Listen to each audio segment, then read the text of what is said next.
Watch right now on the Front News project. Powerful explosions in Sochi and Adler, military facilities are on fire. The south of Russia now also knows what war is. The Russian army is about to storm Pokrovsk, and the Ukrainian armed forces are ready to meet the uninvited guests. Putin will keep fighting until 2034. War in the Baltic Sea is also just around the corner. Fiery, intense and blazing footage from the front lines. Watch it right now.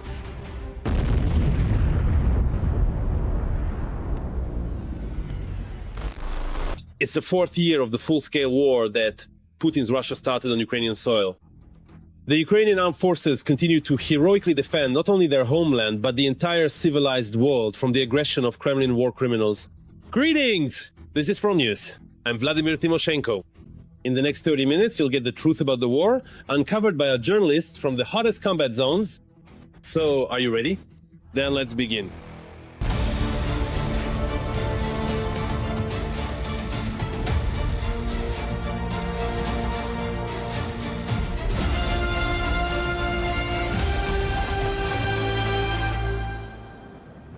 And we'll start right away with the most important thing. The war of the Russian Federation against Ukraine could actually continue for another 10 years, until 2034 and beyond. This was stated by Valery Zaluzhny. Whatever the case may be, things are heating up in southern Russia. And it's not about the weather, as you can imagine, but about powerful explosions. A massive drone attack was recorded in Russia's Krasnodar region. Powerful explosions were heard in Sochi and Adler, where a strike ignited an oil depot. At the same time, Russia continues to escalate the situation in the Baltic Sea. Large-scale naval exercises have begun, involving more than 150 ships and 15,000 military personnel. All the details are coming up in our report. It was a hot night in Rushate. Krasnodar region was visited by drones. Oh, mama, that's it. Oh, that's it. Oh, what on earth is going on? Sochi has suffered the largest attack since the start of the full-scale war. Local residents counted at least 7 explosions in the sky over Adler. Around 800 passengers were stranded in airports across Siberia.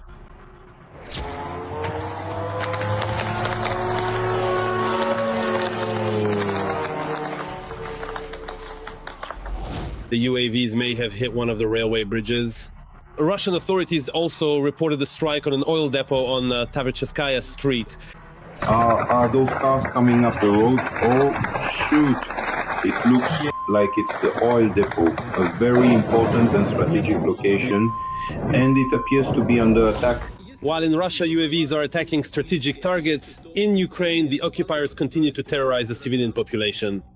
At night, Putin's troops launched a massive strike on Odesa.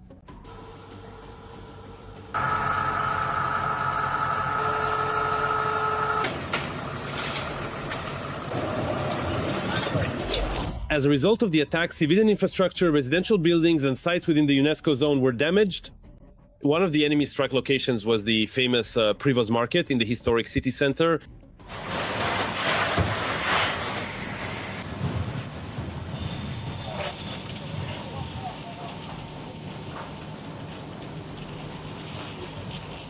But this war is not enough for Putin, and apparently the dictator is preparing for another one. Russia has launched large-scale naval exercises involving more than 150 ships and 15,000 military personnel in the Pacific and Arctic Oceans, as well as in the Baltic and Caspian Seas. The exercise scenario involves the defense of base areas and, most importantly, economic activity zones. In other words, the Russian Federation is making it clear that the Arctic is an area of exclusively Russian economic interest. The same situation applies to the Baltic Sea. The Russian Federation is making it clear that it will prevent attempts by NATO countries' fleets to block the activities of illegal tanker ships of the so-called shadow fleet. Meanwhile, Turkey is strengthening its military capabilities. The defense company Roketsan has, for the first time, demonstrated its newest hypersonic ballistic missile, the Tayfun Block 4. It is claimed that it can hit targets at a range of several hundred kilometers at speeds exceeding Mach 5. Erdogan is therefore considering concrete steps toward an independent defense industry at this moment. This comes against the backdrop of the United States decision to potentially block the supply of both air and missile defense systems, as well as, accordingly, the F-16 and F-35.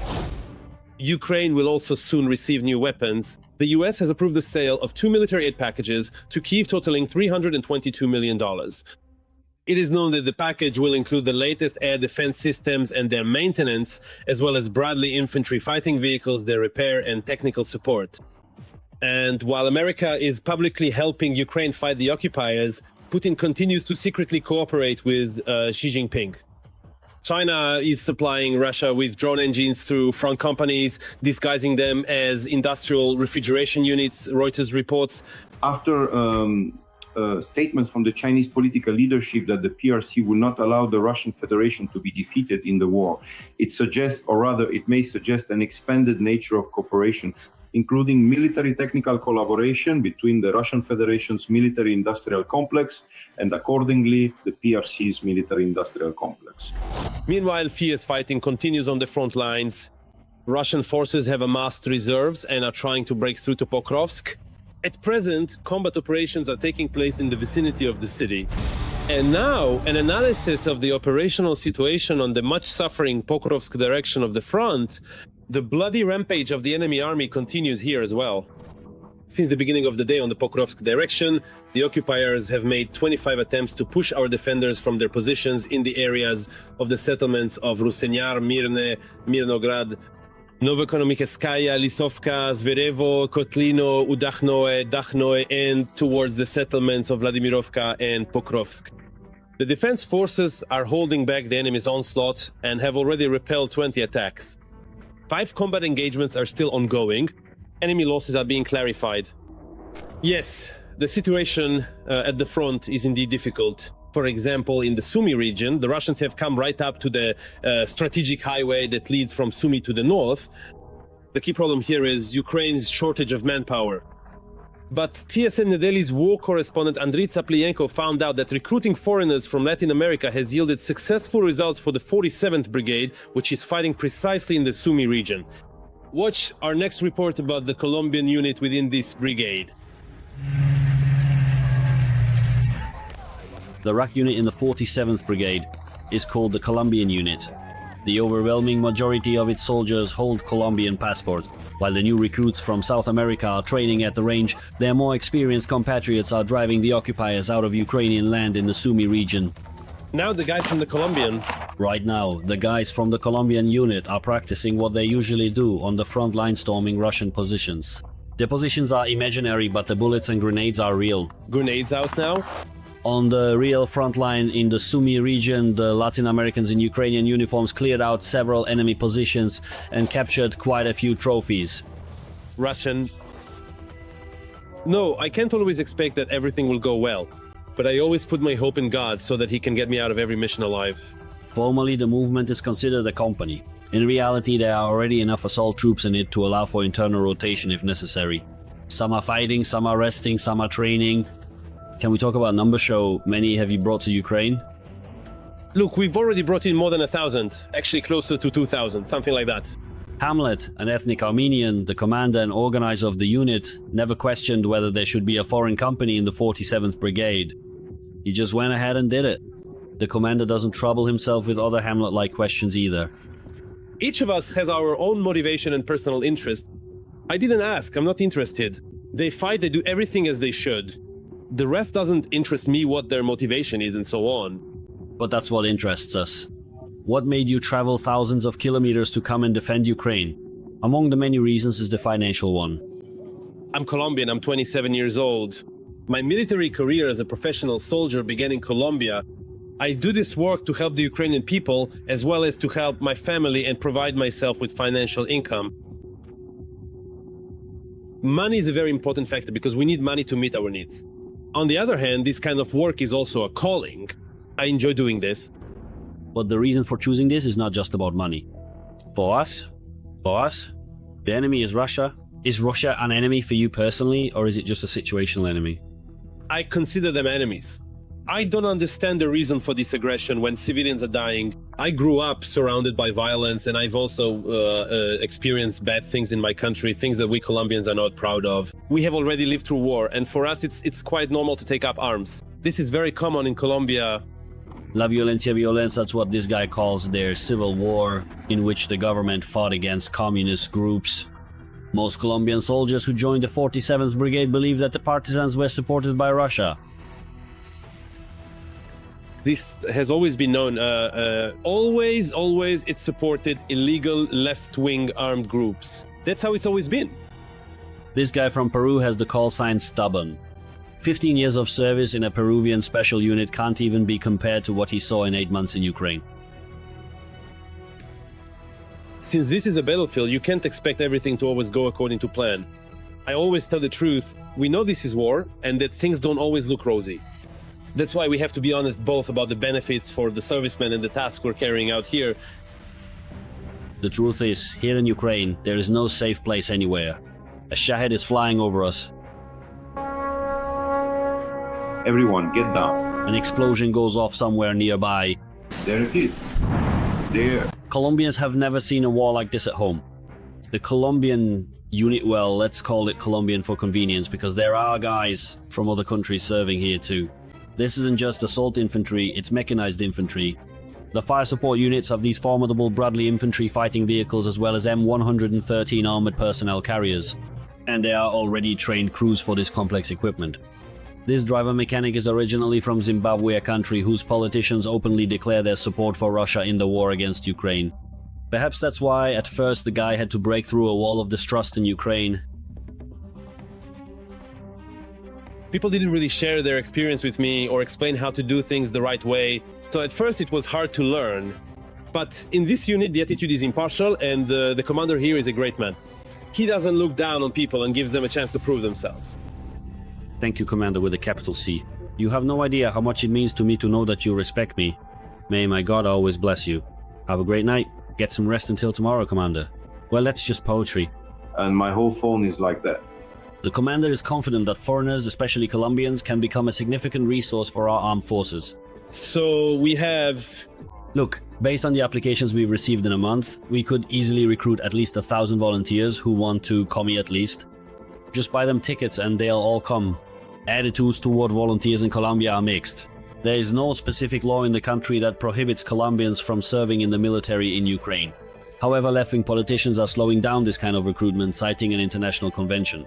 At the same time, Colombian military leaders acknowledge the direct benefit for Colombia because it's new recruits who go to Ukraine, but a modern, well-trained army that returns home.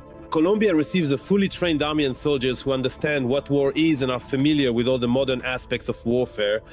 He has seen everything, he understands everything, he knows it all. The army itself becomes stronger as a result. Serving in the Ukrainian armed forces gives Colombians the opportunity to rapidly climb the ranks of their military careers back home. But first, they need to win the war in Ukraine, or at least drive the Russians out of the Sumy region. Glory to Ukraine! Glory to the heroes! Viva Colombia! Viva, viva Colombia! Another brutal attack by the Russians on Ukraine's Pearl by the Sea Odesa. They hit a high-rise building, destroyed the Privolzh market and struck the Primorsky Boulevard. 4 people were injured. 1 person was killed.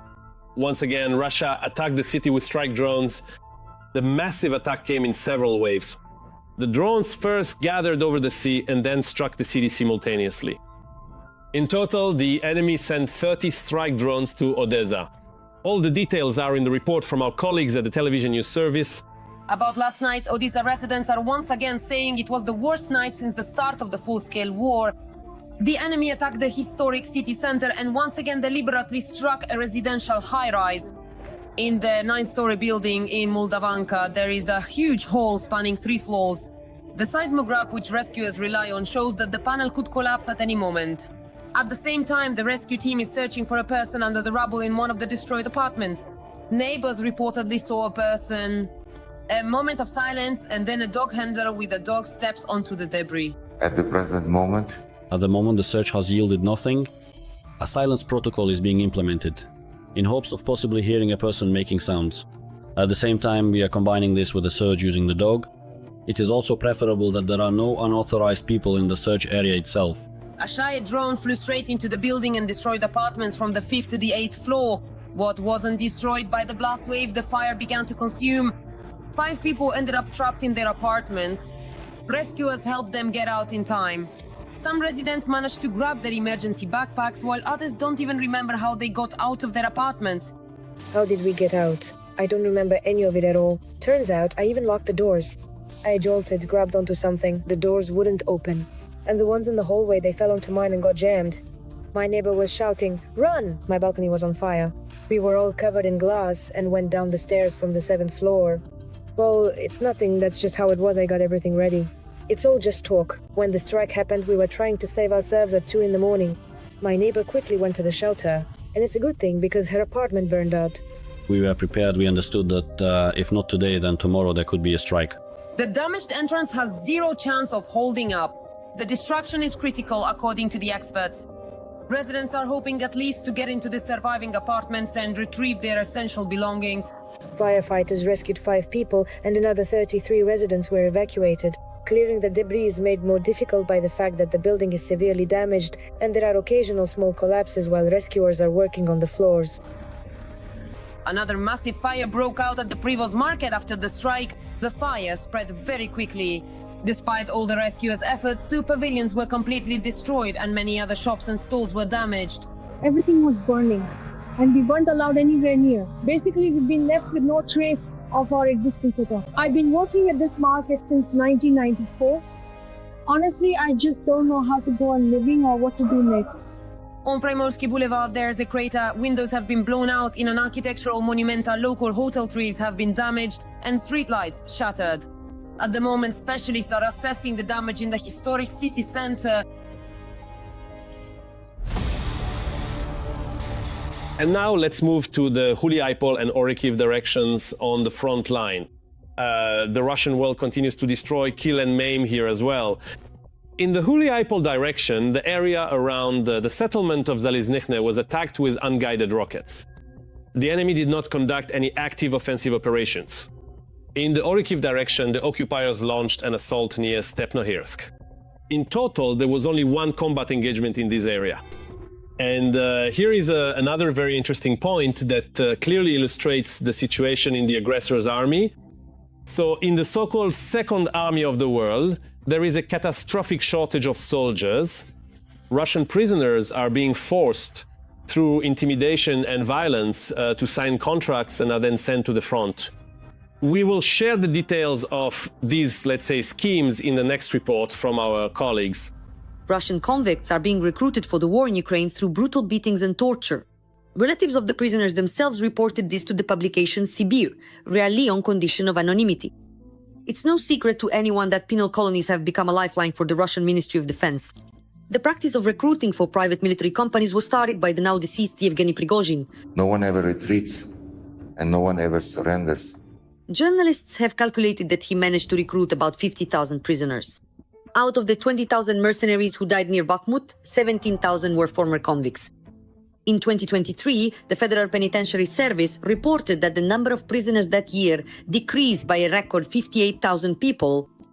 To ensure the flow of those willing to trade their bunks for the trenches didn't dry up, the Russian government acted quickly and adjusted the laws to fit the needs of the Ministry of Defense. Since October 2024, it has become possible to sign a contract even at the stage of court proceedings, that is, before a verdict is delivered.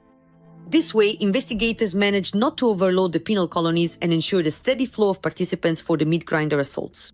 A contract soldier from the... What did you choose? To serve your sentence or go to war? To serve my sentence. The commander said you'd be going on a motorcycle. I said, how am I supposed to ride a motorcycle? The last time I rode a motorcycle was 2 or 3 years ago. He was already contacting the commander on WhatsApp. He'll learn by the time he gets there. He got locked up for fighting with the police. He signed the contract on the 18th of December 2024. They didn't really ask me. I signed. Well, they said they'd clear my record. And in a year, I'd be completely free. Life will start with a clean slate. The scariest thing in war is when your own guys shoot themselves for reasons no one knows. And the headless ones lying there without a head, idiots. It's better to just serve out your sentence and not rush anywhere. There's nothing good here, and it's not like it's covered in honey. There's no more honey in the war in Ukraine, but there are fewer convicts now. The system keeps churning out political prisoners, but you can't recruit them. For a year now, the media has been reporting that it's simply impossible for inmates to get out on parole. There's only one option, a contract. And now his relatives say they're forcing him to sign it. They opened the gates and hundreds of riot police stormed into the colony, beating everyone indiscriminately. If you so much as raised your hand, they'd accuse you of resisting. They just beat the whole colony with batons along their spines, and nearly half were taken straight to the front with broken bones. Some people signed contracts right there, while others were taken to Moscow. And on the way, they'd say, well, when we get to Lefortovo, we'll cut your ears off. He signs the contract right away. They communicate this all across the region. Of course, this kind of thing is happening in every colony in the region.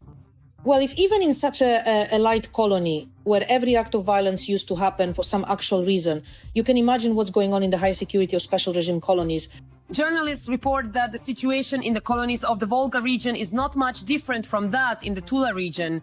On Friday, the FSI in Omon, FSB, and even the regional FSI from a neighboring region arrived. About 100 people. They beat everyone indiscriminately. They immediately took 15 non-Russians for the contract. Half of them were taken to Lefortovo. On the way, they threatened to charge them with extremism if they didn't sign the contract. All week, Russians have been beaten one by one. They are summoned to the authorities and their phones are taken away. If you refuse the contract, they beat you. After that, squad after squad is closed because of the prisoners who have left. There are about 10 left now. The Russian prison has become dictator Putin's magic wand. Thousands of convicts who don't need to be paid enlistment bonuses. They can be easily disposed of without worrying about funeral payments. Russian military aggression has allowed Russians not only to satisfy their imperial ambitions, but also to get rid of a significant social burden. Now let's analyze the current situation on the Lyman front. The enemy is becoming more ferocious here as well. On the Lyman front, the invading army attacked 16 times near the settlements of Rekhivka, Novyimir, Yampolivka, Toske, and towards the settlements of Dronivka, Shandriholov, Cherneshkaina, and Seredny. 4 clashes are still ongoing. This week, the Ukrainian city of Sumy was once again heavily attacked by Shahed drones. A woman was killed, and 9 more people were injured. As a result of drones hitting critical infrastructure, part of the city was left without electricity. Public institutions were connected to generators and water was supplied according to a schedule. TSN correspondent Oksana Solodovnik will tell and show us what the situation in Sumy is like right now. It was a difficult night and a difficult evening, especially for rescuers and power workers. Right now, the enemy is focusing its strikes on critical infrastructure. Energy facilities in particular are under fire. The city barely had time to recover after the strikes with glide bombs on Monday, let me remind you. 13 people were injured then when the Russians sent drones towards Sumy. Starting at noon, attack drones continuously targeted the city. Explosions were heard every hour. It is known that at least 5 hits were recorded on civilian infrastructure sites. A hospital, a school, several apartment buildings, private houses, and about 15 cars were damaged. It is known that one drone was packed with shrapnel and struck a children's playground. 9 city residents were injured.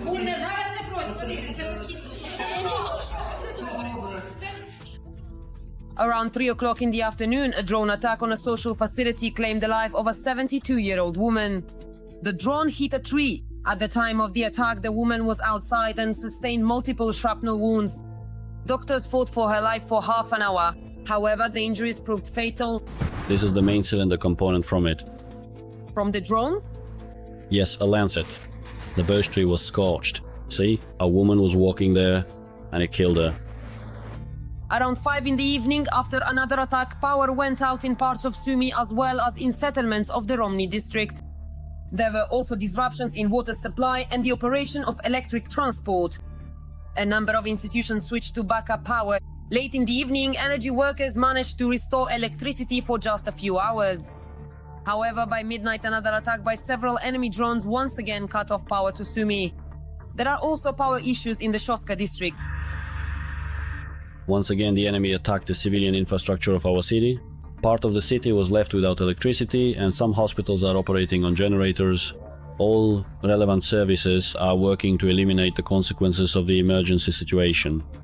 I hope that the restoration work will be completed in the near future.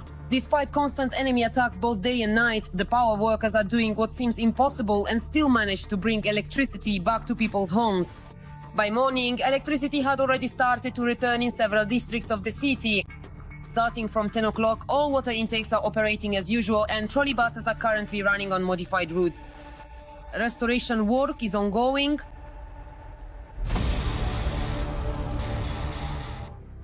And now about the most massive attack on Ivano-Frankivsk since the beginning of the full-scale invasion. The enemy launched a combined strike on the city and its surroundings using shaheds and missiles. It is known that 4 people were injured, including an 11-year-old boy. TSN correspondent Alapas will now report on the condition of the injured and the destruction caused by the Russians. The 4 injured residents of this house in one of the suburban villages of Ivano-Frankivsk are a married couple and their 2 sons aged 11 and 25.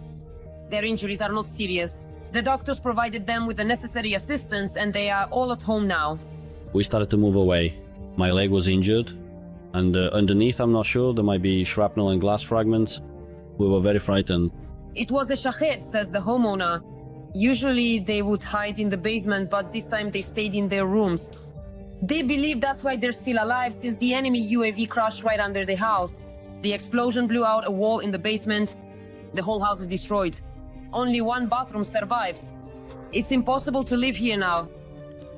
There's a crater from the drone here has been filled in with styrofoam. Well, you can see here, there's a hole, there was a root here, a plum tree grew here, the plum was uprooted along with its roots. Could you please tell us why you decided not to go down to the basement this time? I don't know, but I guess God guided us. The enemy struck civilian infrastructure. Several suburban villages as well as areas within the region were affected. Windows were shattered in residential houses, roofs were broken and outbuildings were damaged. In Ivano-Frankivsk, as a result of falling debris, industrial warehouses caught fire over an area of more than 300 square meters, as well as garages with cars in a private cooperative. It was burning badly here. There was a bang, we were hiding, so I don't know. Were you here seen? No, not here, I was at home. I live nearby, so I could hear everything, but I didn't look. Commissions are already going through the damaged houses and apartments, assessing the losses. Material assistance has been promised to those affected. By the way, debris from the downed shaheds also fell in the fields. The regional administration reports that the relevant services are now collecting them. People are being urged, if they find them, not to touch them under any circumstances, as it is dangerous. And now, an analysis of the operational situation on the Dnipro front. The situation here is, as usual, extremely tense.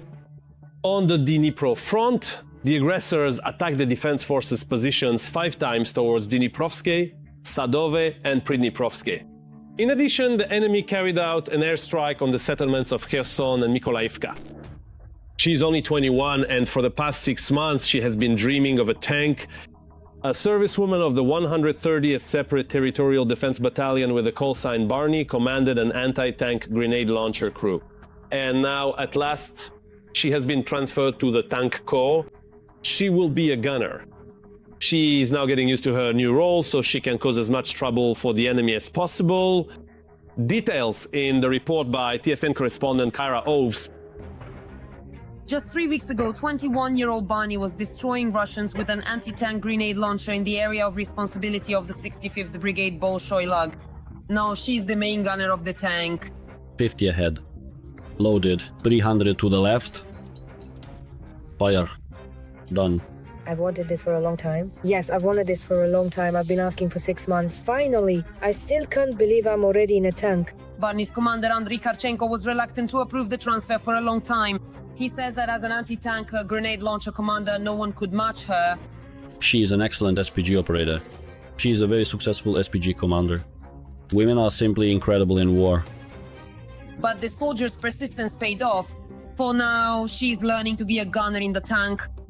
This T-80, which Barney has been training on since 2022, is fighting on the side of good. Back then, the fighters of the 130th Battalion captured it as a trophy during extremely difficult battles in the Kharkiv region. In the settlement of Dementievka, this is one of the tanks that tried to destroy us and drive us out of this settlement. But it was the only tank that was damaged, all the others were destroyed. It's a tank, but for the most part it's not just a means of firepower. It's a memory, it's a weapon of vengeance that fulfills its purpose. It's interesting, when you take their equipment and then their own equipment is used against them. That's something else. The tank was upgraded, equipped with anti-drone protection and fitted with reliable electronic warfare systems. Barney is being trained by combat instructors who have destroyed the enemy on the Kharkiv, Donetsk and now Zaporizhia fronts. We engaged the assault columns, but it wasn't just the tank in action, you could say the entire artillery was involved. Dugouts were easily destroyed by the 125mm caliber.